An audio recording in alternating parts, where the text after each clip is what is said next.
my life changed, and it saved my life, maybe. Yeah. Everett, when you find this story, look, you write books. We'll talk about that on a different episode. But when you realize what this is, how did you get Peter to tell it to you and to crack open so much detail and everything? Yeah, so we actually talk about that in the book, how it happened. I mean, you could write a book about writing the book, but the short version is I wrote a novel called 33 Cecils, and a gentleman named Mike Moy, who was an NYPD detective at the time and had a phenomenal story. He came from, organized crime, escaped, went into the police department, had a really good story. He reached out to me to tell his story, and we started to talk. I was very fascinated with it. We met in New York. Ironically, you're talking, as Peter will tell you, people that are grown up in that world, in that Chinatown organized crime, they don't trust the outside world.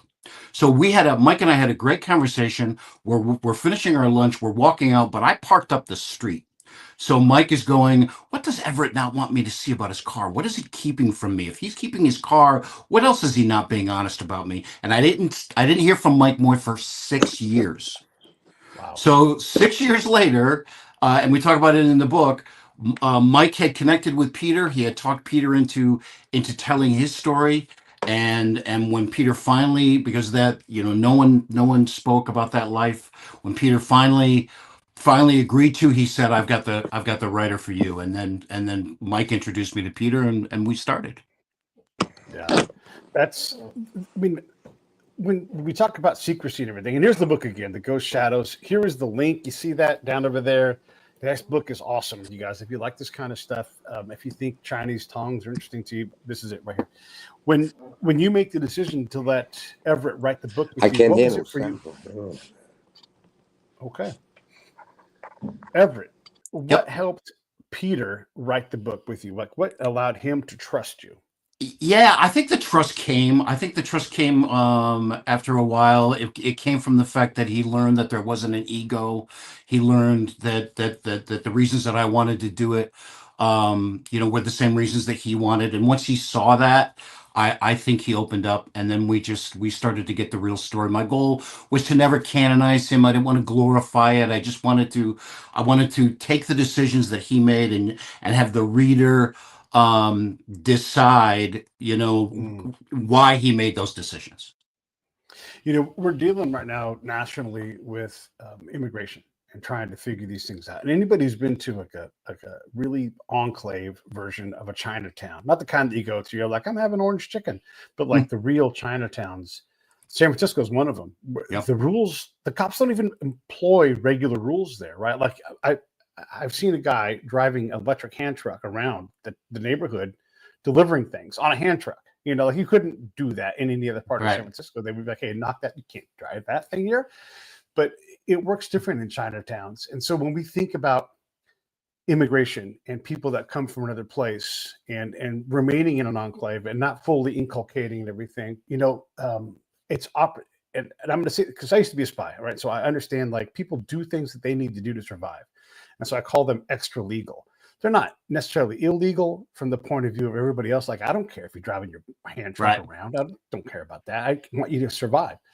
But it is dangerous because some of those dudes end up being like Peter and taking this harder, more dangerous vice and crime and shootouts. We don't want that, right? Yeah. And so when you see that, is there a reliable way to take someone who's, in this case, Chinese, and say, hey, we want you here, we support you, but we don't want you to end up in a tong causing shootouts and shit? Yeah, I have no idea. I know at the time that this happened, I mean, Peter had some choices. You and I had this many choices. We had this many. Right. Peter had this many. This is what he chose, but he had a lot less than we did. And he was, his dad was very, very violent, and Peter was on his road at 13. He could have gone a different route. He could have chosen this, but again, he only had a 5 or 6 choices, where you and I had 40. Yeah. I had a guy on the show a while back. His name's Honoré Vachon. He's a rapper called X-Rated. And he said it takes 3 things from a kid from the hood, we'll say, right? And that's what he was saying. It takes extraordinary talent. it has to be an extraordinary event or something that helps, and an extraordinary person to guide that talent. You know, if you don't have those three things, you can't get that kid out of that environment that is normal for them, right? We talked about Chinatowns are very different. And so that kind of mentor, if they don't show up at the right time with the right kid, that recipe fails. And I think what's really interesting about what you just said, and was so true in Peter's story, is Peter, you know, at 13 joined the Ghost Shadows, at 15 became a member, and he climbed. But if you don't know his backstory, if you don't know that that his family, well, his father, you know, rejected him, if you don't know that the Ghost Shadows became that family, then you don't know that loyalty that drove him. I mean, he was so incredibly loyal to them because they became his family. Yeah.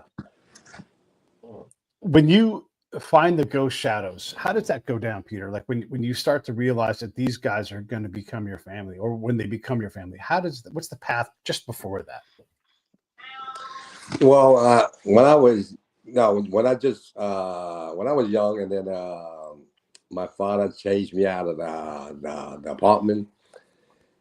When I went downstairs, the front door, and I was thinking, wow, where I'm gonna go? I don't know nobody. I actually don't know nobody. I was only 13 years old. I never been nowhere. First, where I came from, I was where I was back in Hong Kong, and I have not seen a car in my in my where I live in my neighborhood. So, I mean, this is something really. Now, everything I've seen in life after 13, that's when I see things. But I have now. Back then, when I go to school, elementary school, and after school, after school, I go straight to my mother's factory and help her, because I seen her work so hard, you know, just for the family. Well, you know, I could say, you know, a lot of people would say, "Oh, my mother's the best mother, my father's the best father, my parents the best parent." But my mother never did nothing. All she did was gave birth to us and die. That's what she did. She didn't do nothing. She don't do her fingernail. She don't do her hair. She washes hair. You know, don't get me wrong. And she don't go shopping. She made her own clothes, and she hardly, you know, because I realized later on that why she does that. Because gotta understand, my father was not providing anything, not a penny. He does what he earned his money, and what he does is drink and gamble, lost his money and everything. And I understand if I was the only person in the family that ran away from home, I could see that. I held it to the last minute when my father beat my sister with a pan in the head. So that's the only time he saw tear coming on from my eye. All those times when I came back from school or anything, if he's home, he started to beat on me.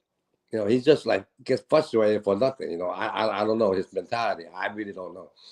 So when I saw that, that's when that's the day that I got up and I called him all kinds of names. Then I knew there was no return. And he was coming out at the same time. He was coming after me with a knife, and I was young. You know, I don't even weigh 90 pounds. So as I was running, he was running toward me. Then he knew that I was going to go because I'm running to the door. And then he said, "Oh, it's just see how you're going to survive out there." Right? I didn't know, but I got frustrated and I was crying and everything. So I just raise up my two arms and two hands, and I show him my hands. This is how I'm going to survive. But I didn't know how. So I went out, and I didn't know how to turn left or turn right. Then I only have two friends. Our friends that I saw, they're the same age with me. Then he said, "You know, Pete, I cannot bring you home. You know that, right? 'Cause I want to bring you home, but if I bring you home, I myself going to be thrown out on the street. My parents, right?" So I said, "I understand that." And then, but in that book, Eric wrote it down how I repay him back. It's not about money, but it's something that at least I could do for him. But anyway, so I was struggling from there. The first thing I did was, I got to sleep. That was in the nighttime. And then like 10 o'clock.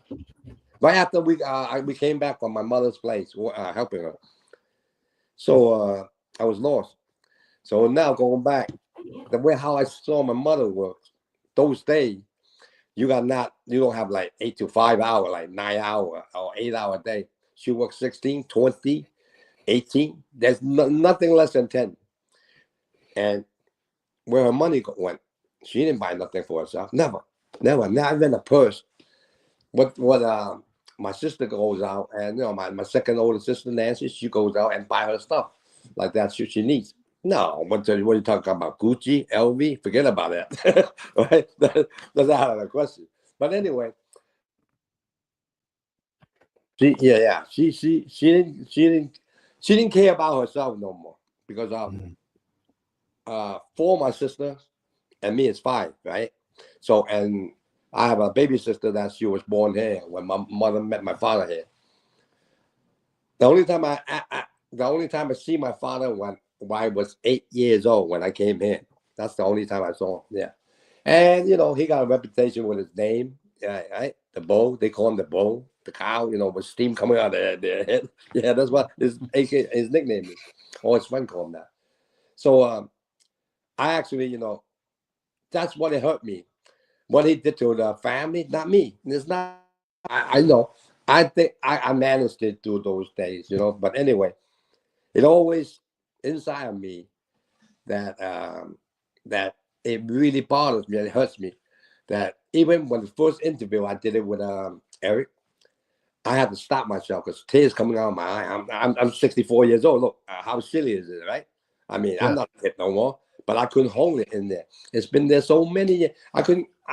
Like Eric said, I could forget anybody.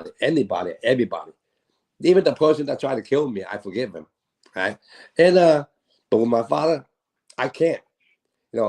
It's always in there. It had a scar in there because look at how my mother's life wind up to be, and so and how my sister maybe she could have a better life. All my sister took off, all individually, different time, different day, different years, right?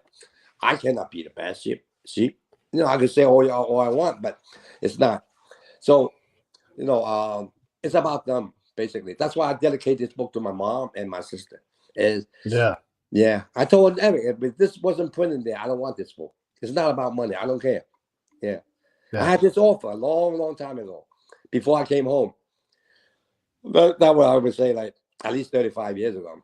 About before I came home, that was the third offer they gave me. I said, no, I can't do it. I cannot.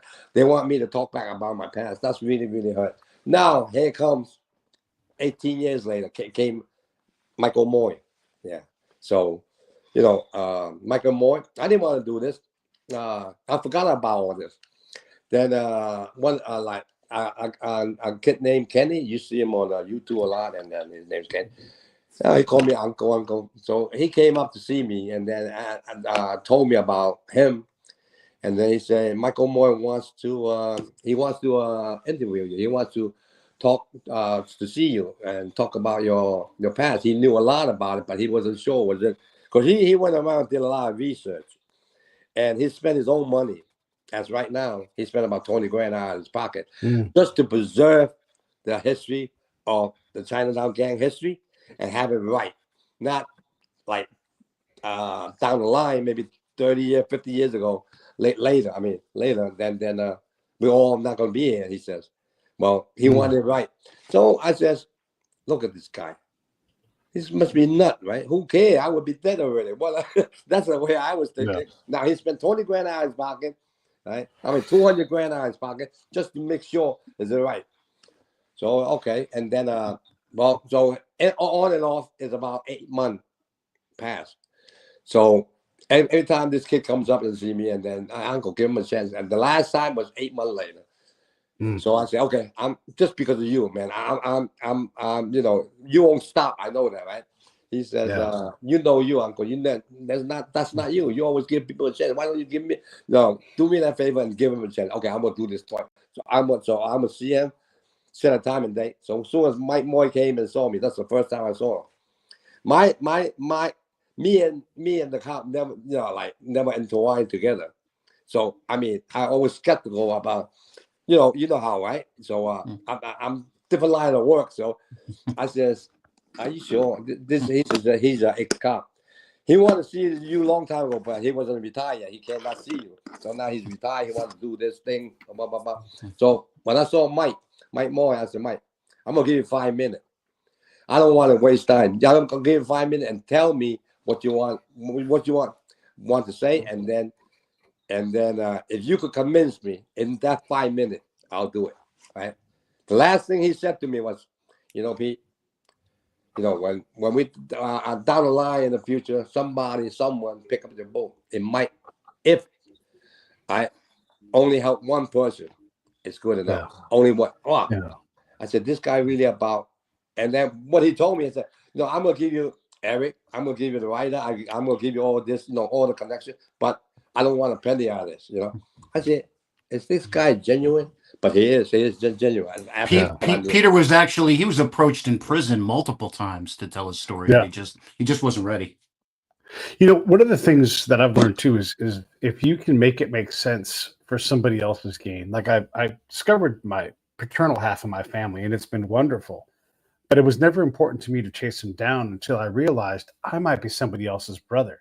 And then it wasn't about me anymore, right? Right. I was doing fine, right? But I'm so glad I did. But it took that maturity, right? Like I'm basically the same age as you, Peter. Like I'm 55. I just turned in January. You're a baby. And if I can, yeah, exactly. So I wanted to, Everett, I wanted to ask you this. So when you're obviously Peter will talk, right? He'll get going. When you're talking to him, like I'm hearing him talk about all this stuff, like the abuse and everything. I had an abusive father. I understand that getting out of the house, I was happier, and I learned how to be more social by being out of the house and having to kind of survive. But I didn't learn about love the way a regular person in a regular family would. Oh. How does Peter learn about love? Because you're in a gang, that's a form of love, but that's not like I don't think love was ever an issue. Peter can jump in here, but I think he loved his mothers. Everything he did for love. He loved his mothers and his sisters. Why did he leave?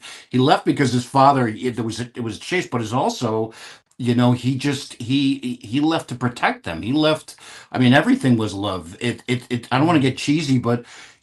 He in the book, when he left, he protected his family. He cut off all ties, and he loved his family. He would call once in a while, but he would just cut off because he didn't want to.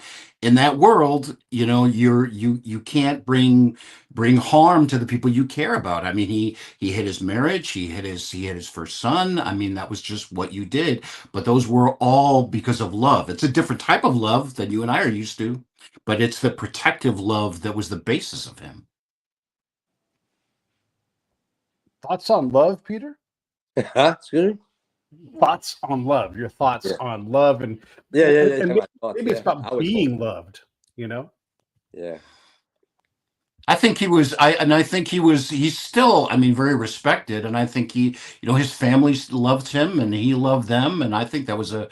I think family and trust and love became a basis of everything he did. Yeah. I've been in a bunch of gunfights myself, got combat time and everything. And one of the things that happens when you're in a bunch of gunfights is time slows down for you and you start to see where to go. When you are on the streets, is that true for you? Like when you and your gang go out and the bullets start flying, did you learn how to calm down and have it be, I'll say, normal to be in a situation where there was violence going in every direction and your life is in the balance? I was never nervous. No. Yeah. No. I was always calm. Yeah. Actually, I was, when I was younger, then I took 22, not a revolver, right? And then they said they sent word that they somebody, the Black Eagle kidnapped Nikki. So we was searching for them, and then my street wasn't our territory yet. That was their territory until later on we took them. But they said they kidnapped them, and then he's the boss, so he's the king. Yeah. God, how are you gonna kidnap our king? So I took a piece and the 22, and I went down there and tried to get him back with a few of our guys. And then while we by the corner about half a block, they always spotted us coming in.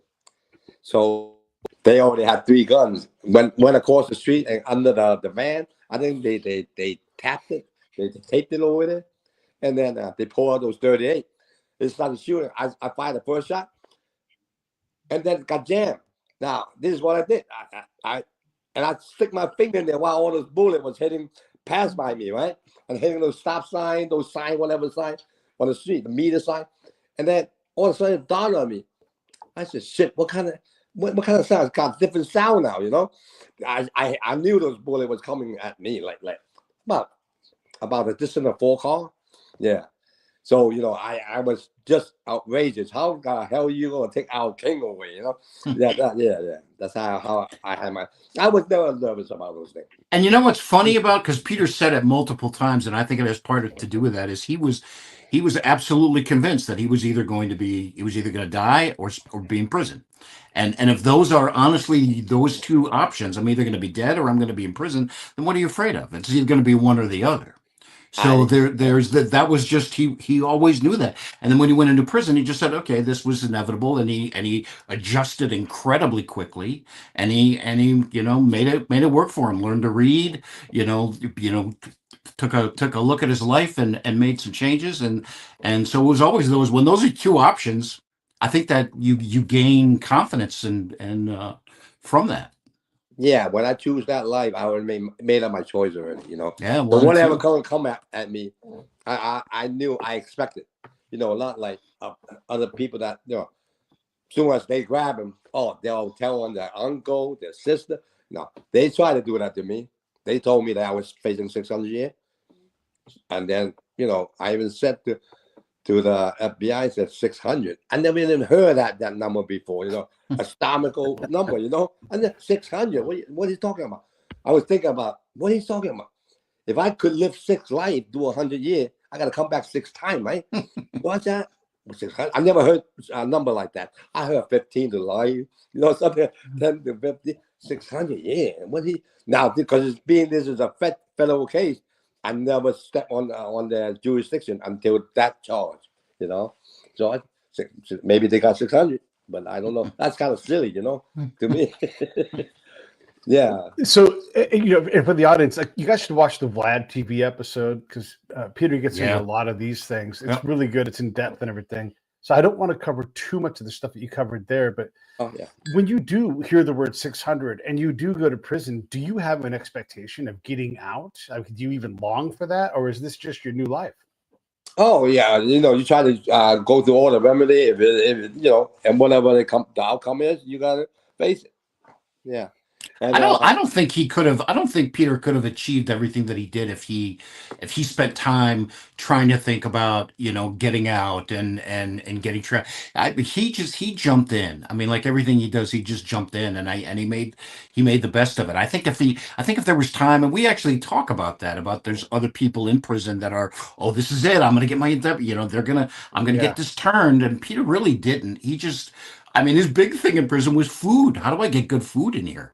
How am I going to smuggle in food? Because I'm not going to eat sandwiches for the rest of my 35 years. How am I going to do this? And that's just how he just jumped in and hit it. Oh yeah, I'm not going to tell you this. Go ahead. When the judge sentenced me, I know I'm going up for sentence, and I know I was facing a lot of time. When the hammer hit on it, that's the reality came. Right? I said, shit. Now I got to eat American food. I'm not used to American food. I got to eat some kind of Chinese food. I eat it. I taste it. Italian food, French food, but once in a while. But if you tell me to eat 35 year American food, I don't know. So that was his big concern. Not so now you got to focus. You got that focus. So what you got control. Well, I can smuggle in. I can get some good food. I'm a smart guy, and that becomes your life. So that's when we were always thinking about food ever since, and we did, even in MCC, right? We snuggled some food in there, It was in the book, right? Is it, Eric? Absolutely. I told you that story, yeah. Yes. So, we smuggled some Chinese food in there. I was thinking about food. All I thought was food when he sentenced me. 35 years without Chinese food. I'm going crazy. Right. Yeah. Yeah, and in the book, and by the way, everybody, get the book. It's fantastic. Here it is. Oh. There's the link down there. It's like all these stories. It's just impossible. It's an impossible story, and I imagine you could have wrote like 3 more of these books. Oh, without a doubt. Without a doubt. Yeah. Yep. I'm not I going wanna to do ask- another one. Hey, so I'm watching you on Plaid TV, and you're like, and then we got into a gunfight, and then this crazy thing happened. If I'm sitting on the parole board and I'm looking at you, knowing like your dossier of crime, like, look, let's be honest, you weren't too worried about crime. Like that's what you guys did. I don't know how do you convince a board of people to say, yeah, you know what, this guy's all right now. You know, like, what is it that changes in you, and how did you communicate that to that board? Because that seems impossible for a guy that was looking at 600 years at one. Okay, first of all, I maxed out. I did day Right. for day, right? They never they never gave me extra. So he didn't give him a choice, really. Right.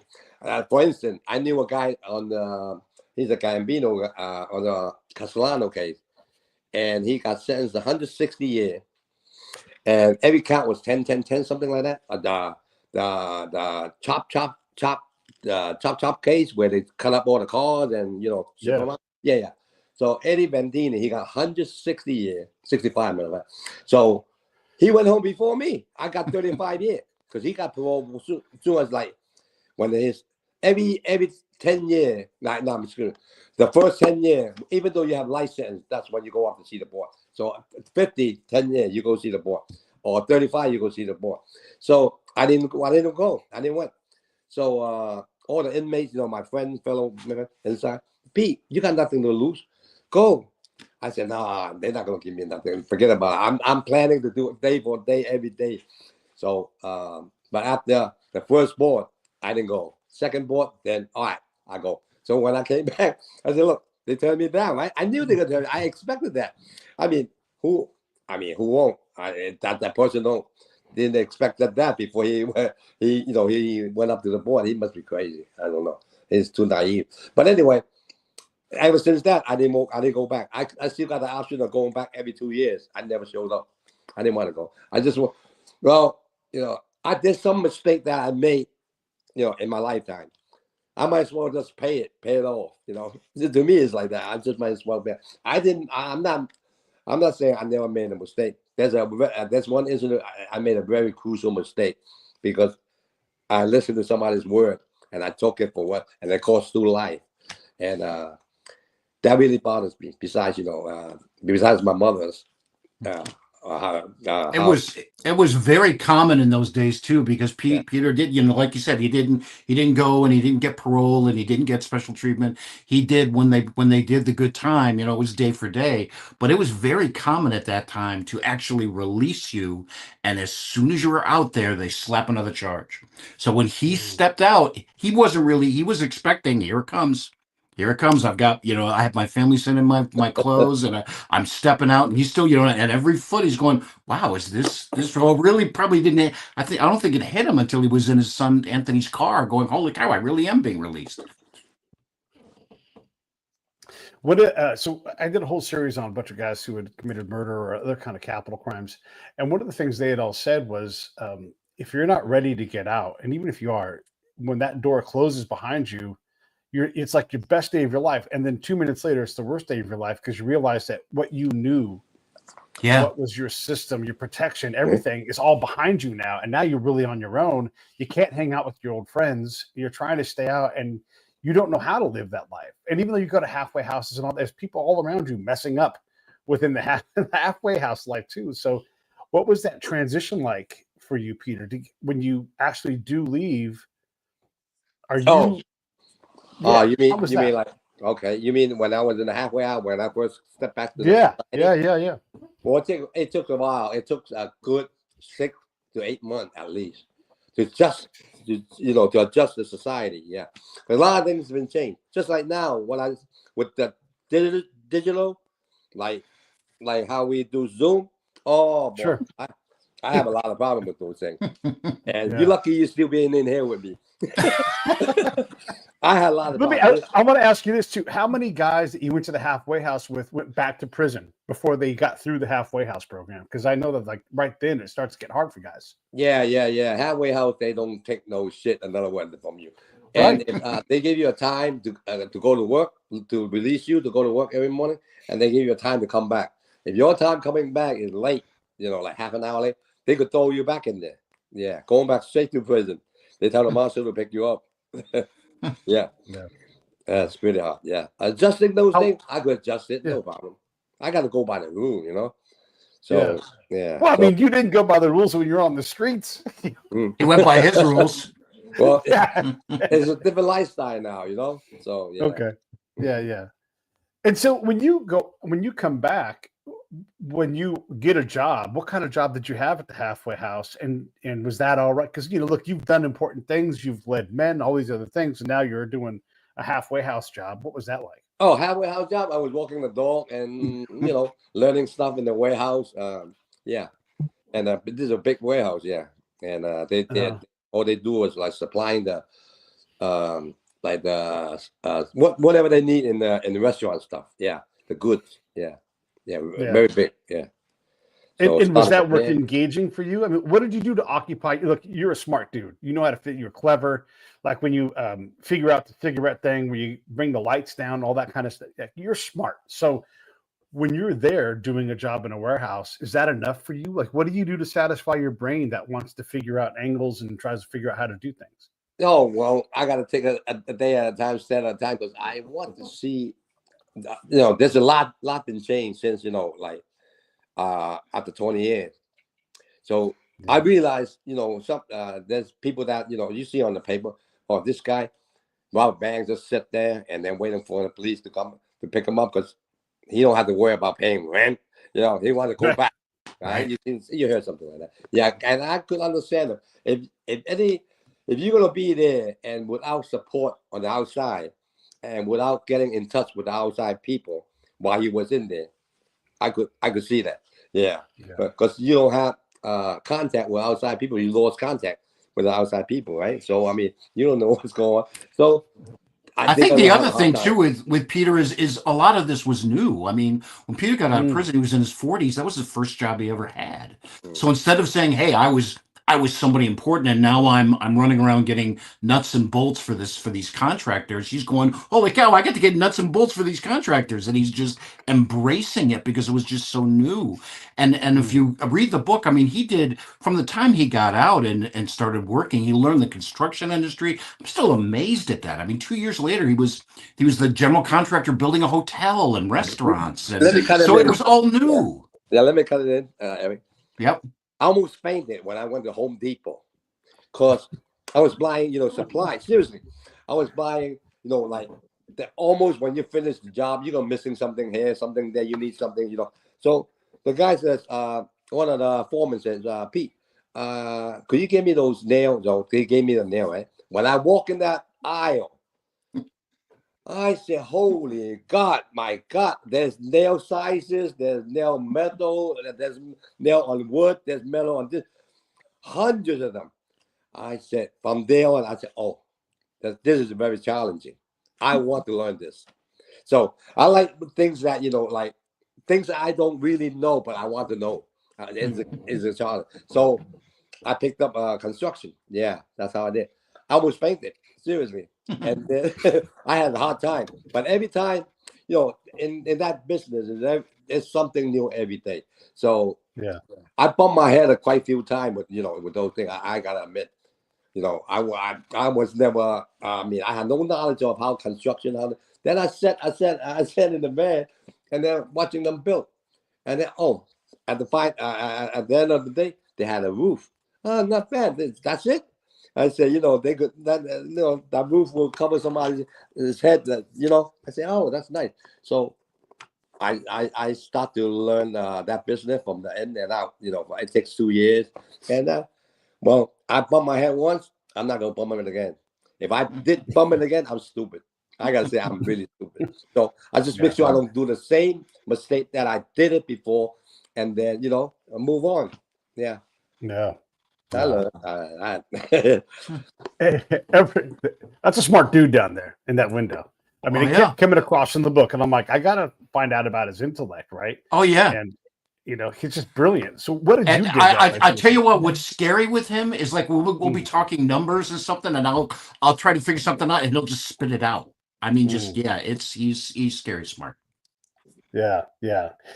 So I mean, obviously, like learning a trade and memorizing some code and all that kind of stuff. Okay, a lot of people do that, right? Like that's not particularly hard to do. But is it the time that it took him? Is it the adaptation?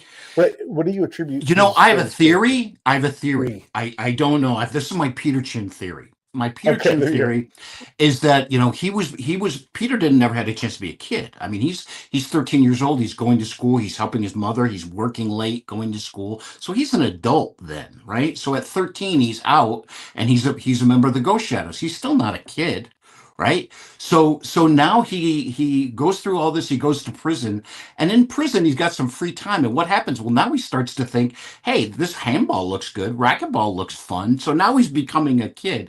And what's funny now is as you see as an adult, and I make fun of this all the time. We were in a hotel in Dover, Delaware. Mike Moy was sitting next to me, and Peter went out to get a cigarette, and he's walking in. A normal person would go, "Oh, here's Everett and Mike. I am walking towards them." But if you're Peter Chin and you think like a kid, you go, "Wow, I wonder how high the ceiling is. Hey, I wonder if I could swing from that chandelier. How high is that? If I did, you could just hear because that's the wonderment." And I think he learned so quickly because now he's living his life almost backwards. I'm saying flying kites. Yeah, and I took him fishing the first time, and he's it's all magical now. Yeah. What do you think are your best attributes, Peter? Like when you think about like what am I good at? What is that list? What I'm good with? What I'm good with? Yeah, like I mean, obviously you're smart. You know how to lead people. You know how to figure things out. I mean, you don't go from never building a house, not even knowing about nails, Yes. to running entire construction jobs without some attributes. What are you good at? Now I'm good at when things broken, I could fix it. My hand. Look, all the calluses. Yeah. Like That's what you fix. anything in the house I could fix. Yeah. Plumbing. What gives you trouble? What beguiles you? What makes you slow down and go, oh, I'm not doing that. That's hard. Anything technology, anything Yeah. technical. Any technology, yeah. That's the thing that I have problem with. Yeah. Yeah.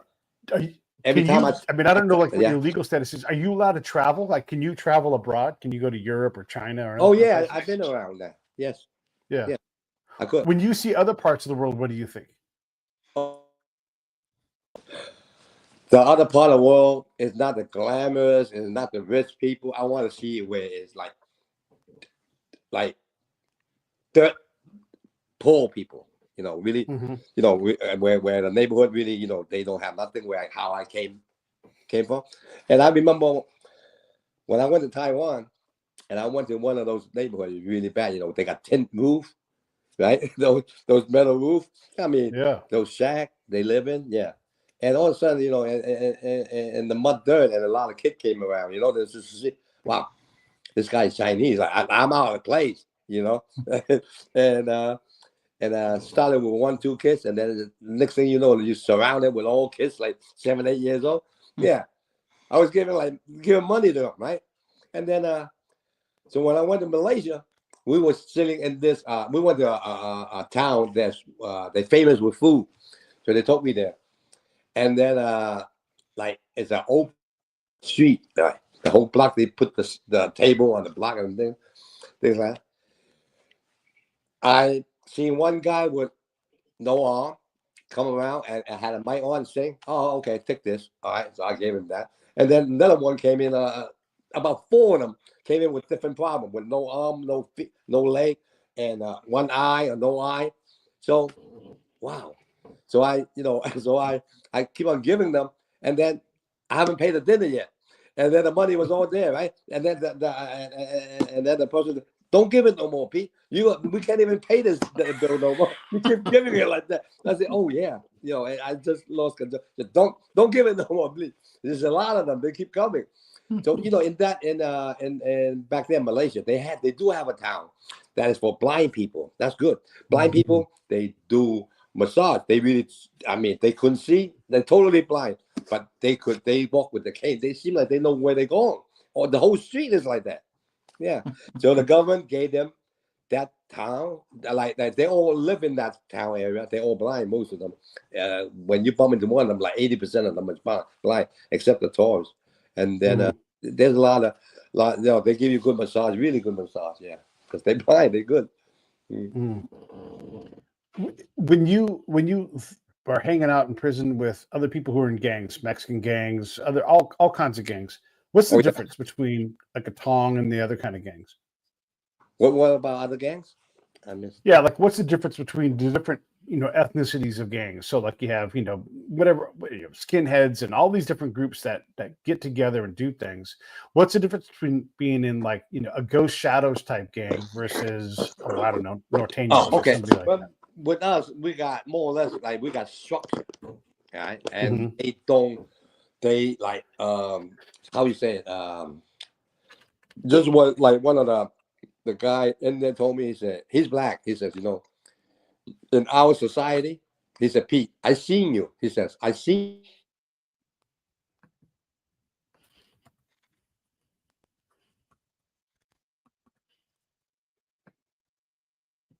I'm going to let him Yeah, get we his lose phone him. figured out. Yeah. Yeah, I think his screen is shutting off every couple of minutes. Gotcha. All right. Yeah. Tell me something I don't know about Peter. Yeah, so he you talk about different organizations and things in societies in prison. There was a lot of mob guys, and that culture was completely different. I mean, the one thing with Peter and that group is 25 were arrested and nobody cooperated. They all made a deal and did their time, and that alone I think separates you. Why do police departments let so much go in Chinese areas? We've seen like in New York City where they have like their own government system, not just tongs, but like it goes into like the natural day-to-day part, like their own police departments and everything, right? Yeah. Why do cities allow that sort of thing? That seems crazy. That's so abnormal for us. Yeah, I can tell you about. I don't know why it happens today. I'm assuming it's the same thing, but during the one thing in the book that was very important was the fact that I wanted a reader to see that if it's 1975 and you're in Chinatown, New York, and someone breaks into your car, you don't go to the police. You don't trust the police, right? You go to the Ghost Shadows. You go to the Flying Dragons. You go to the Tongs. If you need a loan, you don't go to a bank. You go to the Tongs. You go, and because of that, you're looking in, but you're also incredibly loyal. You're incredibly loyal to these. So Peter's story was never told because those people didn't talk. And they kept it all isolated, and a lot of the news of the time was absolutely wrong because they would get one theory and they'd get a translation wrong and they'd get this wrong and it just wouldn't be, and then 10 years later you'd base your story on that old news story that was wrong, which would base it on this one. So it during that, to answer your question, they were always very, very internal. Yeah. When I worked overseas, we were trying to establish these governments, right? Iraq, Afghanistan, that kind of thing. Yeah. And I would love to go out and just say, what's the highest level crime you guys have handled here without the court? And they would say, oh, murder. Jeff's kid murdered a guy, and I'm like, so you guys handle murder here? How about medical? And they're like, yeah, we handle all that here, or we go to some other place, not to the clinics that we built, not to the schools that we built, not. And then we would say, like, they don't have rule of law. There's no rule of law here. Like, no, they have rule of law.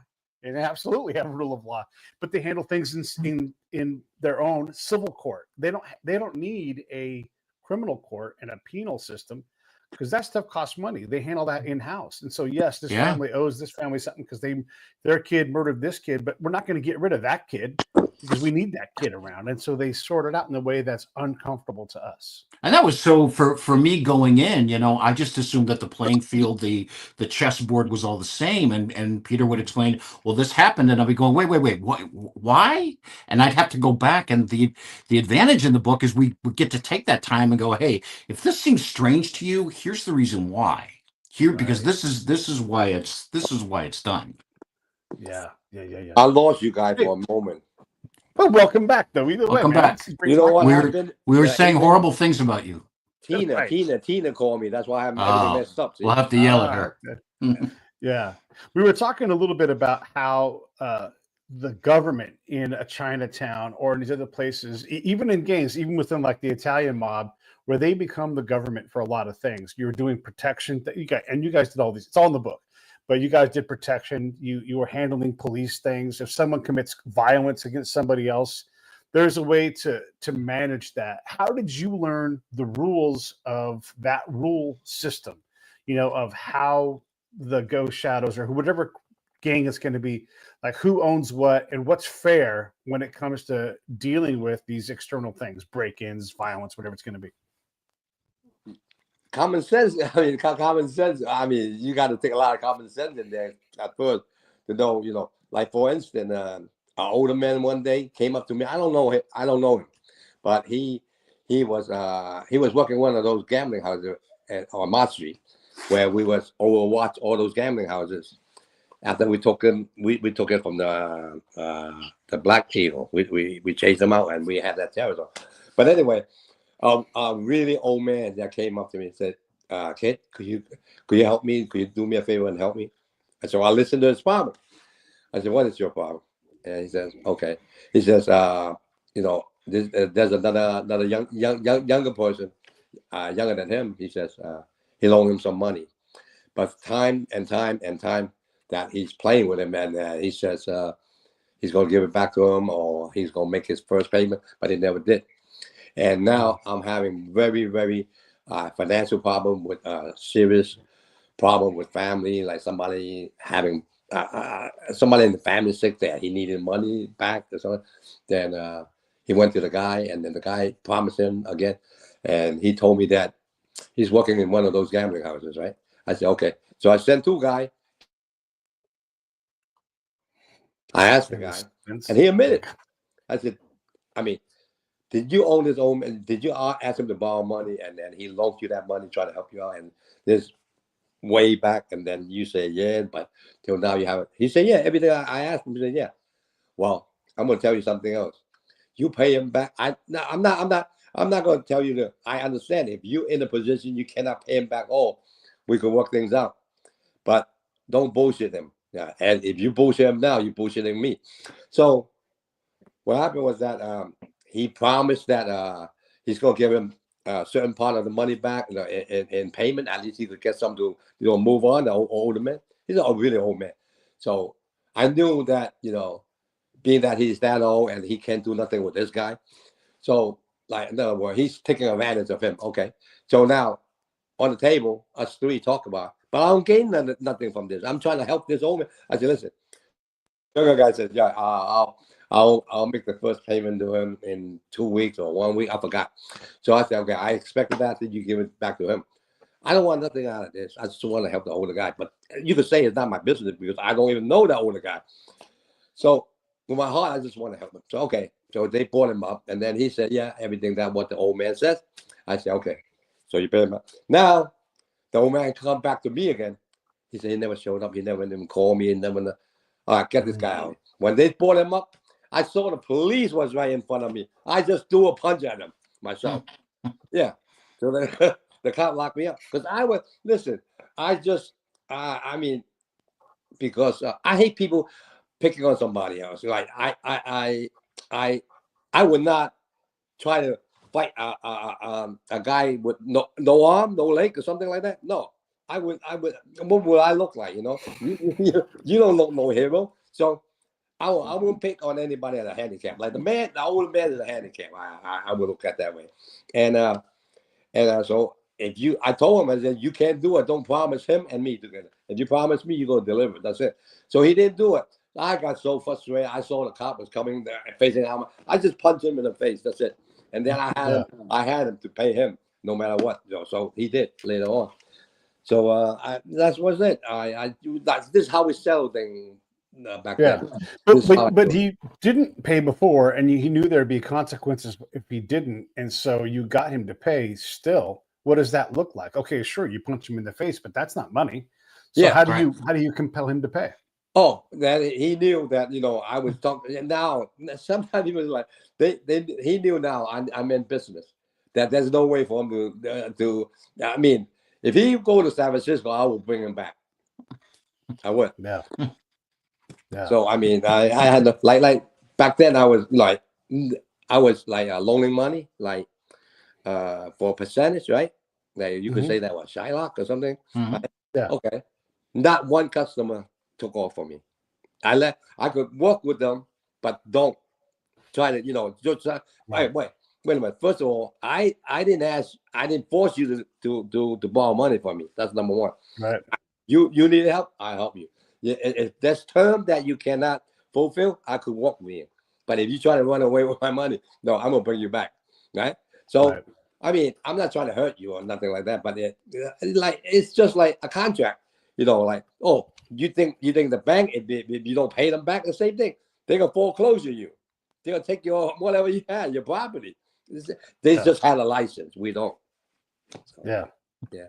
Everett, do you have anything to say about all this? Because you've seen all of these alleyways and corners and shadows and all the things where Peter has lived his life. But what are your perspectives? Because you don't live this life and you're trying to convey it.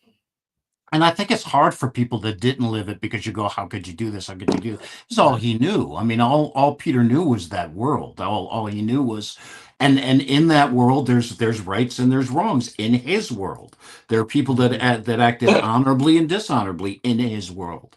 And some of the other options, that you and I would think, well, why do you? That's not in that bubble. It was just that would never even be considered. You might even say that in the world, Peter's system is more normal than this British common law system. There's data to support that. I mean, the fact that when he lent money, 100% paid. I mean, they were happy to pay, and Right. they knew, and part of it was because you're in that bubble. You're not going to take off. I mean, here's the thing. If you're in Chinatown in 1970s and you're working in a factory and you don't like your boss, you're not going to go to a factory in Charlotte. You don't speak Right. English. You don't have, but you can't do that. You need to stay in here, which means you need to make nice, which means these relationships are probably going to be the relationships you're going to have for the rest of your life. If not, then you're going to take it and you're going to go to Chinatown in San Francisco or Toronto or Boston, but you're going to live in a world like that somewhere else. Yeah. And Peter, when you start to get into real trouble with the law, you do need an advocate. So are you getting a Chinese guy who bridges that world, or who do you get as a lawyer to defend you so that you can, be heard in court in a fair way? Like, who do you When trust? I was with this organization, the Gold Shadow, they already have a in-house lawyer. They had an in-house lawyer, yeah. So it's always him that comes up and see me and things like that. Yeah, we have an in-house lawyer. Yeah. Okay, yeah. Well, listen, I've had you guys almost an hour, and I don't want to take too much of you guys' time because you got all these other shows to go on, and I love it. This is such a great conversation. But I guess Everett, bring you in. What do you want to say in closing? What are we missing? What else should we get into next time we have you guys on? Yeah, I'll just do a quick pitch for the book, and I think what's important is the fact that if I'm proud of the fact that it's accurate, that the history of Chinatown, is preserved, which has never been done before, and it's from an inside out perspective, which I'm very, very proud of. But I'm more proud of telling that story of Peter the right way, which is a story of redemption, and which is a story of forgiveness. So if you have no interest in organized crime or no interest, my hope is that story will grab you, because that's just as important. Okay, let me say it is word. fantastic. Yeah. Whoever finished reading this book, just don't be the father like my father was, and how he treated the family, and it changed the whole perspective of the kids and stuff like that, especially men. Yeah, don't be like what my father was. Yeah. It really totally destroyed the family. Yeah. Yeah. Okay. Yeah. The family. All right. Stand by, fellas. I'll be right back to everybody else. This is the Break It Down show. If you guys want to subscribe, that'd be awesome. If not, just watch. Just come and hang out. We do shows basically every day of the week. I'm looking forward to hearing from you. If you want to talk to me, Pete at breakitdownshow.com or Pete A. Turner on all social media. I'll talk to you all tomorrow because we have a show coming up. All right. I'll be right back to you guys. Give me 1 sec.